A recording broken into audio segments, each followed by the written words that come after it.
Hello everyone, CST पर आपका स्वागत है। फ्रेंड्स, आज हमारा पीजीटी कॉमर्स की 1000 एमसीक्यू सीरीज का लेक्चर नंबर 24 है, जिसमें हम कुछ 30 क्वेश्चन डिस्कस करेंगे। तो चलिए दोस्तों, स्टार्ट करते हैं आज का session. Question number 306, human resource management of job analysis, recruitment and selection, social behaviour and business ethics, organizational behavior, personal management and industrial relation, employer and employees। तो क्या होगा इसका आंसर? आंसर होगा ऑप्शन नंबर सी। HRM यानी कि human resource management is a amalgam of organisation behaviour, personnel management and industrial relation.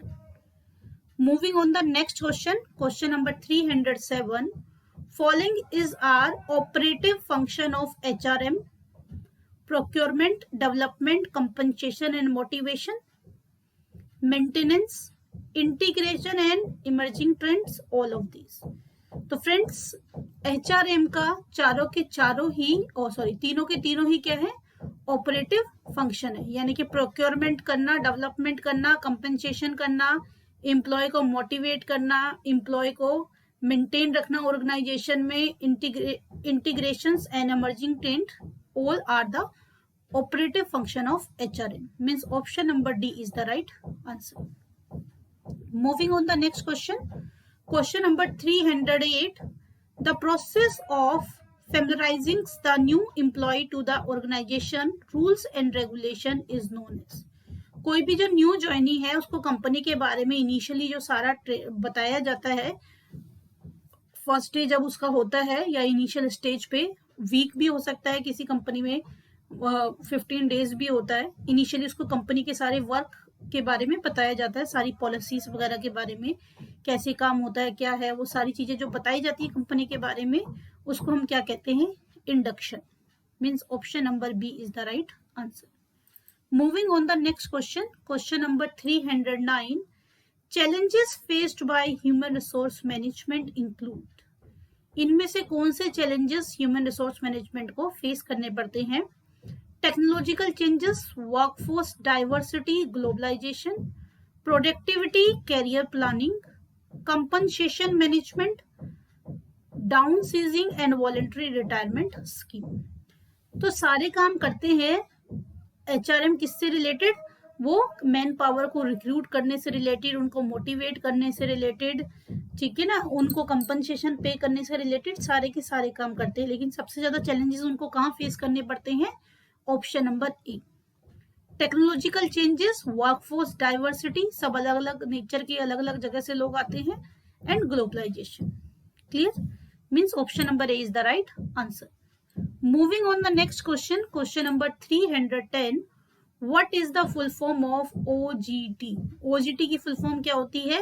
On the job training, on the job technique, on the job technology, of the job training. OJT is on the job training।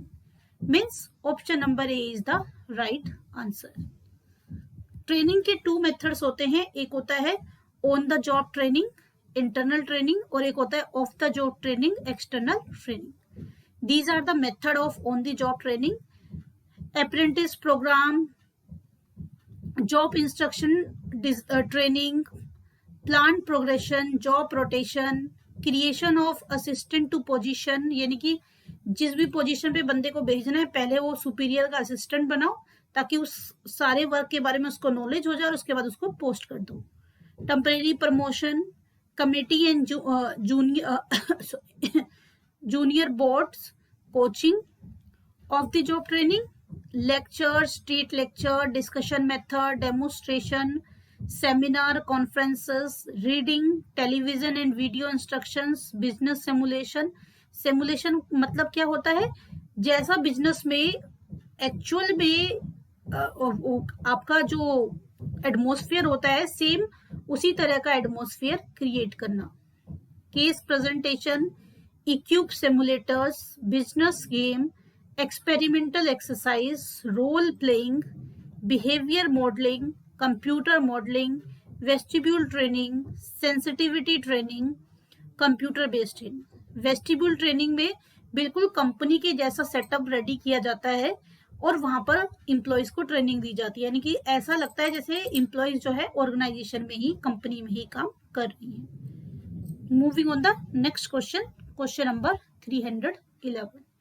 This is a type of training in which a training center is set up and actual job conditions are duplicated or simulated. What is the name of the training? अभी मैंने बताया किस तरह की training में होता है ऐसा, vestibule training. Option number D is the right answer, यानी कि जैसा कंपनी में स्ट्रक्चर, माहौल, काम करने का तरीका होता है, उसी टाइप से सारा का सारा सिमुलेट करके सेटअप रेडी किया जाता है, ताकि ऑफ द जॉब ट्रेनिंग में भी इम्प्लॉयज को ऐसा लगे जैसे कि वो कंपनी में ही काम कर रहा है। Moving on the next question, question number 312. Relative worth of a job is known by, किसी भी जॉब का रिलेटिव वर्थ क्या कहलाता है? Job design, job analysis, job evaluation, job change. C, किसी भी जॉब की जो वर्थ है उसको कैलकुलेट करते हैं as compare to other job, और फिर उसका पे स्ट्रक्चर डिसाइड करते हैं। ये क्या होता है? Job evaluation. यानी कि किसी भी जॉब की वर्थ किससे कैलकुलेट की जाती है? जॉब इवैल्यूएशन से। जॉब एनालिसिस क्या होता है? Job analysis is a systematic process of collecting information on nature of job. Job का किस टाइप का नेचर होगा, क्या क्वालिटीज रिक्वायर्ड है, क्वालिफिकेशन क्या रिक्वायर्ड है उस जॉब के लिए, फिजिकल एंड मेंटल कैपेबिलिटीज उस पर्टिकुलर जॉब के लिए क्या रिक्वायर्ड है, ड्यूटीज एंड रिस्पॉन्सिबिलिटीज क्या होंगी, सारी चीजें। यानी कि ये क्या है? ब्रॉडर टर्म है। जॉब एनालिसिस ब्रॉडर टर्म है, इसमें उस जॉब से रिलेटेड सारी चीजें सर्च करके उसके बाद एडवर्टाइजमेंट निकाली जाती है। Necessary skill required to perform a job, working condition, सारी चीजें, यानी कि उस जॉब से रिलेटेड सब कुछ जो भी है वो सारा स्टडी किया जाता है इसमें, जॉब एनालिसिस में। Job analysis further two part में डिवाइड की जाती है, job description and job specification. Job evaluation is also consider as a part of job analysis. कई बार जो है आपको broader classification, description and specification है, लेकिन अगर कभी क्वेश्चन आता है तो जॉब इवैल्यूएशन भी आप जॉब एनालिसिस के पार्ट में काउंट कर सकते हैं। सी, अभी हमने बात की जॉब एनालिसिस के टू पार्ट्स हैं, job description and job specification. Job description में क्या होता है? जॉब का क्या टाइटल होगा, भी क्या पोजीशन है उसका क्या टाइटल दिया जाएगा, जॉब की लोकेशन क्या होगी, जॉब की समरी क्या होगी, किसको रिपोर्ट करेगा, वर्किंग कंडीशन क्या होंगी, ड्यूटीज क्या होंगी, क्या मशीन है वो यूज करेगा, क्या उसमें हजार्ड्स है, क्या परेशानी हो सकती है, क्या मुश्किलें हैं, वो सारी चीजें इसमें होती हैं। और जॉब स्पेसिफिकेशन में क्वालिफिकेशन, एक्सपीरियंस, ट्रेनिंग, स्किल कौन सी चाहिए, क्या क्या रिस्पॉन्सिबिलिटी होंगी, emotional characteristics and sensory demand. तो जॉब स्पेसिफिकेशन और जॉब डिस्क्रिप्शन में दोनों में डिफरेंस समझ आया। रिस्पॉन्सिबिलिटी किसका पार्ट है? जॉब स्पेसिफिकेशन का। और ड्यूटीज किसका पार्ट है? जॉब डिस्क्रिप्शन का। कई बार इसके ऊपर भी क्वेश्चन आ जाता है। Working condition, job description. Clear है? तो these are the job description और जॉब स्पेसिफिकेशन के अंडर ये सारी चीजें आती हैं। जॉब इवैल्यूएशन का मीनिंग मैंने आपको ऑलरेडी बता दिया है। जॉब डिजाइन क्या होता है? Job design is the division of work task assigned to an individual in an organization that specify what the worker does, how and why. Job design में क्या बताया जाता है? वर्कर क्या काम करेगा, कैसे करेगा और क्यों करेगा, ये सारा किस में आता है? जॉब डिजाइन में। तो आपने देखा ये सारी चीजें क्या है? जॉब एनालिसिस का ही पार्ट है, क्योंकि वहां पे ये सारी चीजें पहले से ही सोच ली जाती हैं। Effective job design contribute to the achievement of organisational objective, motivation, employee satisfaction. अगर आपने अच्छे से जॉब डिजाइनिंग किया है, प्रॉपर अचीव किया है उसका मोटो, तो ऑर्गेनाइजेशन के ऑब्जेक्टिव को अचीव करने में, एम्प्लॉय को मोटिवेट करने में, एम्प्लॉय को सेटिस्फाई करने में आसानी रहती है। क्लियर? तो यहाँ पे हमारे पास सिर्फ रिलेटिव वर्थ की बात पूछी हुई थी, लेकिन हमने साइड बाय साइड बाकी आइटम भी डिस्कस कर लिए। ठीक है? तो रिलेटिव वर्थ का क्या मतलब है? Job evaluation. क्लियर है? Now moving on the next question, question number 313। Job analysis result in. Job analysis का क्या रिजल्ट होता है? Job description, job specification, job evaluation. अभी मैंने पीछे बताया ही था, ये तीनों उसी के अंदर आते हैं। यानी कि आंसर क्या हो जाएगा, option number D. Moving on the next question 314, job analysis is helpful in. Job analysis किस में हेल्पफुल होती है? HRP human resource planning, recruitment and selection, training and development, job evaluation and performance appraisal, all of this. देखिए job analysis में सारा data study किया जाता है उस पर्टिकुलर जॉब से रिलेटेड, तो इन सारे के सारे कामों में जो है जॉब एनालिसिस हेल्प करेगा, यानी कि क्या हो जाएगा, option number D. Clear? Now moving on the next question, question number 315, Dash is the systematic, periodic and impartial rating of an employee excellence in matters pertaining to his present job and his potential for a better job। तो क्या होगा वो, performance appraisal, compensation and motivation, training and development, performance indicator. देखिए कह रहा है systematic, periodic and impartial. Systematic तरीके से हो, एक फ्रीक्वेंट इंटरवल के बाद होता है, कुछ टाइम पीरियड जो डिसाइड किया गया है, और उसमें पार्शियलिटी भी नहीं रहती, और जॉब की एक्सीलेंस को काउंट करता है ताकि फ्यूचर में बेटर जॉब परफॉर्म की जा सके। तो उसको क्या कहते हैं हम, परफॉर्मेंस अप्रेजल। क्लियर है? यानी कि जिन एम्प्लॉयज की परफॉर्मेंस अच्छी है उनको परफॉर्मेंस अप्रेजल प्रोवाइड करना चाहिए। There are two methods of performance appraisal, traditional method and modern method. First we discuss traditional method and after that modern.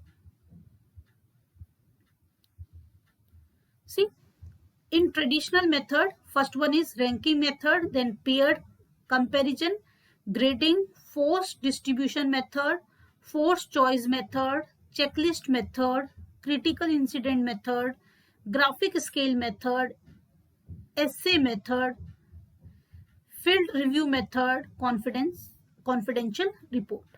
तो इनमें ज्यादा डिटेल पढ़ने की जरूरत नहीं है, सिर्फ आपको नाम पता होने चाहिए। हो सकता है कि आपसे पूछ ले कि परफॉर्मेंस अप्रेजल का कौन सा तरीका क्या है, तो ट्रेडिशनल में सिर्फ नाम पता होना चाहिए और मॉडर्न का डिस्क्रिप्शन भी थोड़ा थोड़ा पता होना चाहिए। Modern method, management by objective, MBO, behaviour, anchored rating scale, assessment centres, 360 degree appraisal, cost accounting method, these are the modern method।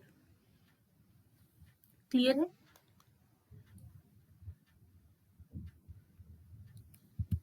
Now moving on the next question, question number 316, the combination of peer, superior and subordinates and self review appraisal is known as, जिसमें आपका सबका combination होता है, peer भी होते हैं, superior भी होते हैं, सबऑर्डिनेट भी होते हैं और सेल्फ रिव्यू अप्रेजल भी होता है। तो उसको क्या कहते हैं हम, 360 degree appraisal, human resource accounting system, all round review, feed forward. तो क्या होता है वो होता है 360 डिग्री अप्रेजल, जिसमें peer, superior, subordinate and self review appraisal सारे के सारे एक साथ कंसीडर किए जाते हैं।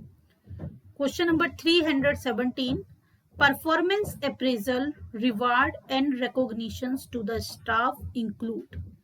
परफॉर्मेंस अप्रेजल, एम्प्लॉय को रिवार्ड देना, रिकॉग्निशन देना, किसके अंदर आएगा, maintenance of HR, acquisition of HR, development of HR, motivation of HR। अगर आप परफॉर्मेंस अप्रेजल कर रहे हो, रिवार्ड दे रहे हो, रिकॉग्निशन कर रहे हो, यानी कि आप एम्प्लॉय को अच्छा काम करने के लिए क्या कर रहे हो, मोटिवेट। तो कहाँ पे आएगा ये, motivation of HR। clear? Now moving on the next question, question number 318, the importance of HRM can be seen at 4 level, namely social level, professional level, national level and DAS।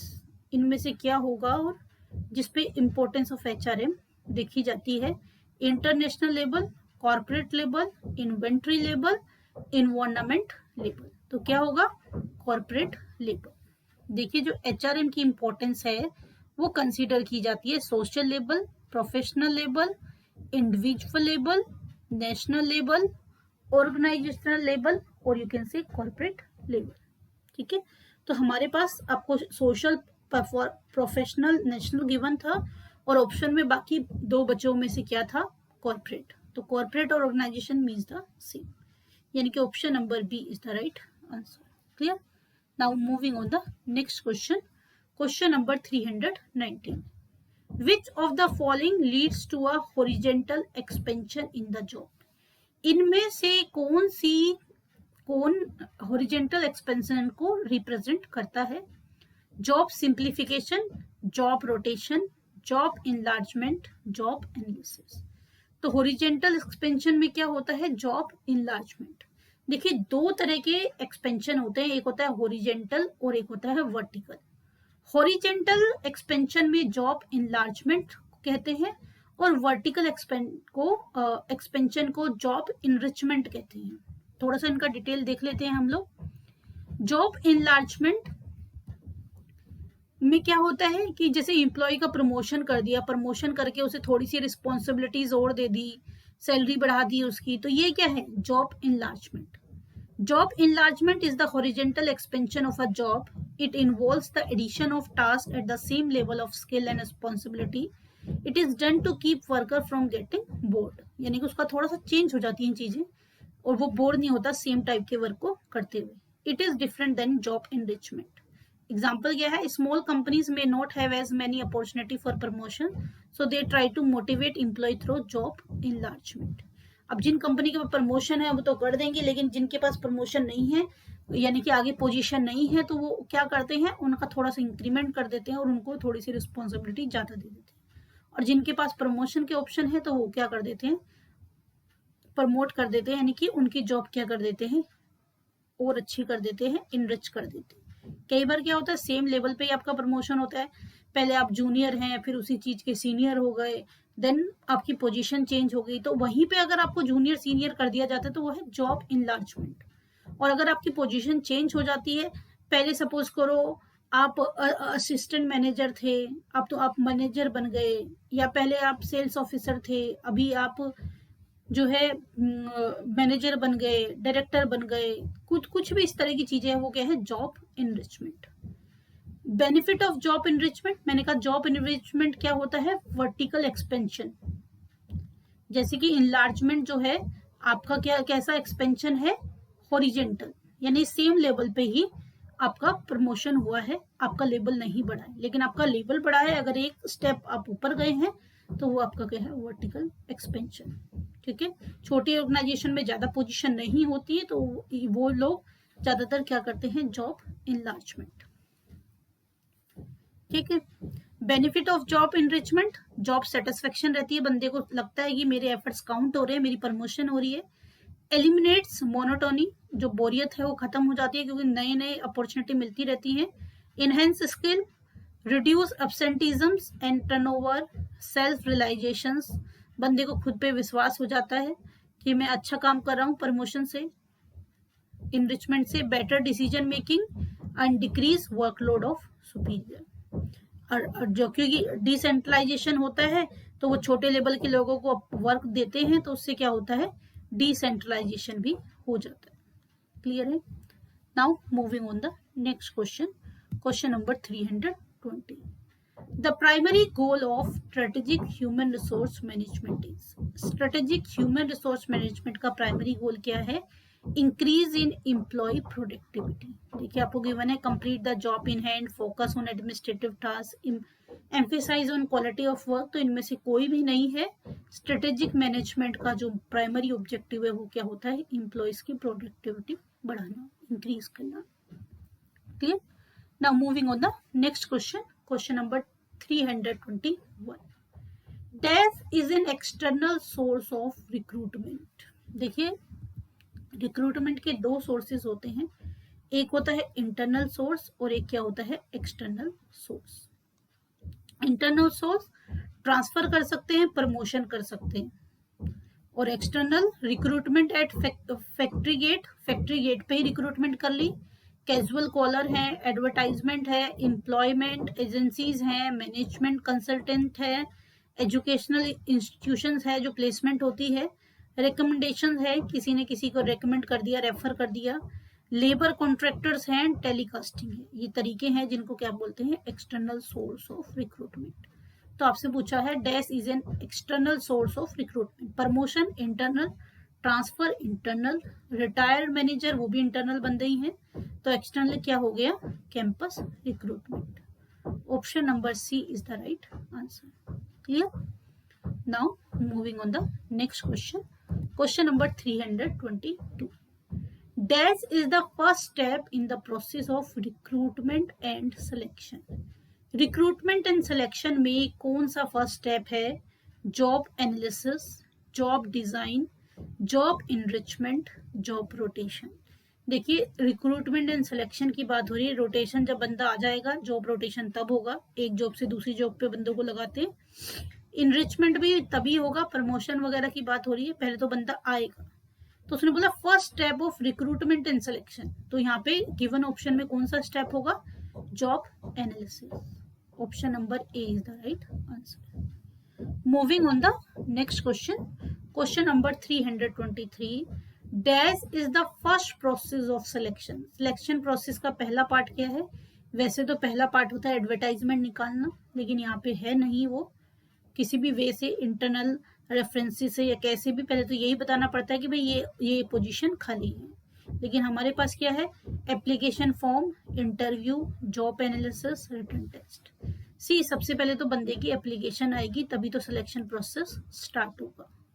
Option number A is the right answer. Clear? Moving on the next question, question number 324। Dash is a paperless process where electronic documents and information can be quickly disseminated. Electronics way जिससे कि फटाफट हमें सारे documents और information मिलती है, उसको बोलते हैं ई ट्रांसफर। ई ट्रांसफर, अभी किसी ने मेरे से कोई डॉक्यूमेंट मारा, मैंने फोटो खींची या स्कैन किया फोन से और फटाफट उसको भेज दिया, क्या है ये? E transfer. Question number 325। Test is conducted to judge specific talent or skill to handle a particular type of job. एक बंदा एक पर्टिकुलर टाइप ऑफ जॉब को हैंडल कर सकता है, नहीं करता, उसके लिए क्या टेस्ट किया जाता है? Aptitude test, interest, intelligence test. Stress तो अभी स्टार्टिंग में कभी कोई नहीं करता है, तो क्या करा जाएगा? आपके पास दो ऑप्शन रह गए, ए और सी।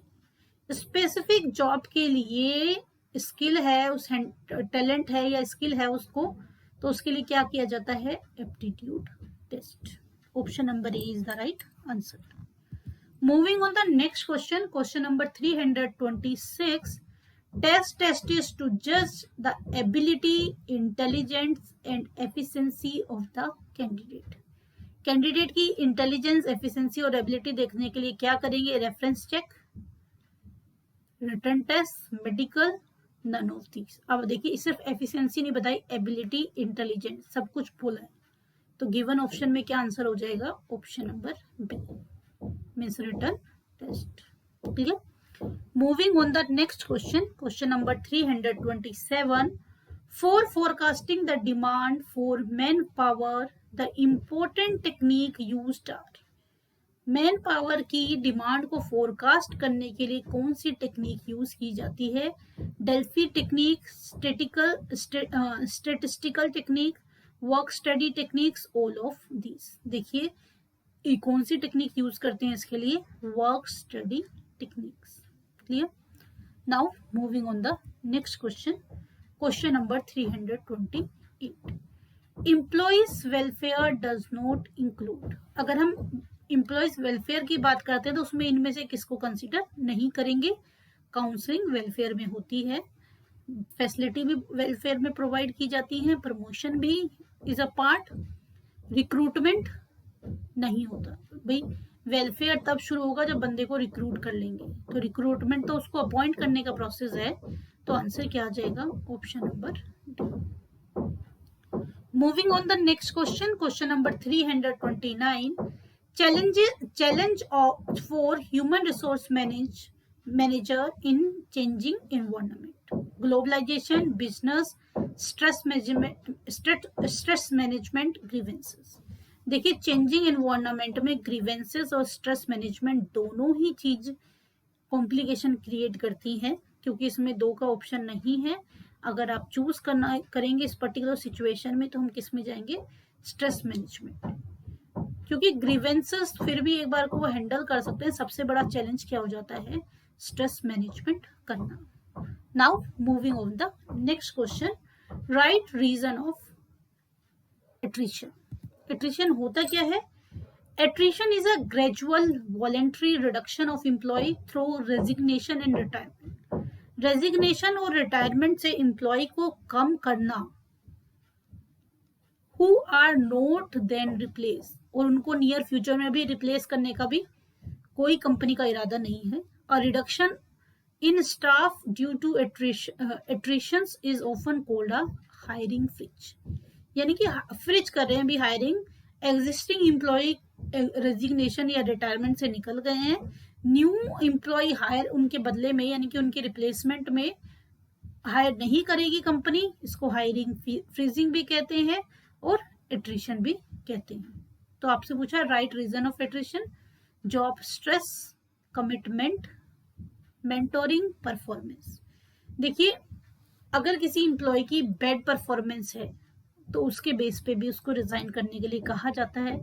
एक बंदा स्ट्रेस में है तो एक बार को स्ट्रेस के लिए हम उसकी काउंसलिंग वगैरह कर सकते हैं, उसके लिए उसको एट्रिशन नहीं करेंगे। कमिटमेंट है, commitment is the different thing, यहाँ पे इस पर्टिकुलर सिचुएशन से मैच नहीं होता। टारगेट होता तो एक बार को हम ले सकते थे। Mentoring is also not a part of this. तो एट्रिशन किसकी वजह से हो सकती है? अगर इसमें से बेस्ट आंसर चूज करें तो परफॉर्मेंस। अगर किसी की बैड परफॉर्मेंस है तो उस सिचुएशन में उसको रेजिग्नेशन लिखने के लिए बोला जा सकता है, उसको कंपनी से निकाला जा सकता है रिजाइन करवा के। Moving on the next question 331, role of human resource in reducing absenteeism. Absenteeism यानी कि एम्प्लॉय रोज कंपनी आए उसके लिए ह्यूमन रिसोर्स का क्या रोल है? Provide motivation, set trade union, making free environment, uniformity. देखिए सेट ट्रेड यूनियन तो बिल्कुल नहीं है, वो तो उनके राइट्स की सेफगार्ड के लिए है। यहाँ पे बात हो रही है एब्सेंटिज्म की, तो उसके लिए भाई आपको क्या करना चाहिए? एम्प्लॉय को मोटिवेट करना चाहिए, उनके लिए अच्छा इन्वायरमेंट बनाना चाहिए। तो यहाँ पे ए और सी दोनों ही लग रहे हैं, तो हमें देखना है कि बेस्ट आंसर अब इसमें से क्या चूज करें। रोल की बात हो रही है तो यहाँ पे क्या करेंगे? प्रोवाइड मोटिवेशन, क्योंकि जितना ज्यादा एम्प्लॉय मोटिवेट होगा वो एब्सेंटिज्म भी रिड्यूस कर पाएंगे और प्रोडक्टिविटी और उसकी एफिशिएंसी बढ़ जाएगी। Now moving on the next question, question number 332, an employee ability to maintain a healthy balance between their work role and family। Work role और फैमिली के बीच में बैलेंस बनाने को क्या कहते हैं? Work life balance. यानी कि फैमिली की जरूरत के टाइम पे आप वहां पे अवेलेबल हो, कंपनी में काम करो तो अच्छे से काम करो, आपको अपनी पर्सनल और प्रोफेशनल लाइफ में एक बैलेंस बनाना है, उसको क्या कहते हैं? Work life balance. यहाँ पे एक ऑप्शन है डाउन सीजिंग, इसका मीनिंग भी समझ लेते हैं। Downsizing is when a company terminate a number of employee at the same time. एक ही टाइम में बहुत सारे लोगों को जॉब से निकाल दिया। Employee is not responsible for their termination. Employee ने कोई गलती नहीं की है लेकिन उनको निकाला जा रहा है लार्ज नंबर पे। सपोज आज की हम बात करें, कोरोना वायरस के चक्कर में बहुत सारे बिजनेस के पास काम नहीं है, तो जिनके पास काम नहीं है, प्रोडक्शन नहीं है, मार्केट नहीं है, उनको कुछ अर्निंग ही नहीं हो रही है, तो वो बहुत सारे एम्प्लॉयज को निकाल रहे हैं, ले ऑफ कर रहे हैं, और इसमें एम्प्लॉय की कोई गलती नहीं है, यानी कि एम्प्लॉय ने कोई फॉल्ट नहीं किया जिसकी वजह से उसे निकाला जा रहा है। रिस्पॉन्सिबल कौन है? मार्केट की सिचुएशन। तो ये क्या है? Down seizing. एट्रिशन हमने अभी किया ही था, रेजिग्नेशन और रिटायरमेंट की वजह से एम्प्लॉय को कम करना और उनको नियर फ्यूचर में रिप्लेस नहीं करना, यानी कि हायरिंग फ्रीजिंग करने के लिए प्रोसेस यूज किया जाता है एट्रिशन। यहाँ पे हमारा क्वेश्चन पूछा था ability to maintain healthy balance between their work role and family life, तो वो क्या है? Work life balance. यानी कि हमारा आंसर क्या था यहाँ पे? Option number B. Moving on the next question, question number 333, dash is a limitation of internal source of recruitment. Internal source of recruitment की लिमिटेशन क्या है? देखिए दो तरह के सोर्स है, हमने अभी डिस्कस किया था, इंटरनल सोर्स और एक्सटर्नल सोर्स। इंटरनल सोर्स का एडवांटेज डिसएडवांटेज और एक्सटर्नल सोर्स का एडवांटेज डिसएडवांटेज आपको पता है तो इजिली आप आंसर कर पाएंगे। एडवांटेज क्या है इंटरनल सोर्स का? मोरल ऑफ प्रमोटिंग, भाई जिसको आप प्रमोशन दोगे उसका मोरल बढ़ जाएगा, वो अच्छे तरीके से काम करेगा। और बेटर असेसमेंट ऑफ एबिलिटी, आपने उस बंदे को काम करते हुए देखा है, आपको उसकी एबिलिटी के बारे में पता है, तो ऑब्वियसली वो डिजर्व करता है, तभी आपने प्रमोट किया है। Lower cost for some jobs, अंदर का बंदा ही प्रमोट किया है तो उसकी सैलरी में आप एड ऑन करोगे तो उसी से वो सेटिस्फाई हो जाएगा। बाहर के बंदे को थोड़ा और ज्यादा देके अपॉइंट करना पड़ेगा। Motivator for good performance, cause a successive of promotion, having a higher only at अंदर ही आ गया, वो पहले से ही फैमिलियर है सब चीज के बारे में। Inbreeding, possible moral problem of those not promoted, political infighting for promotion, need for management development programme.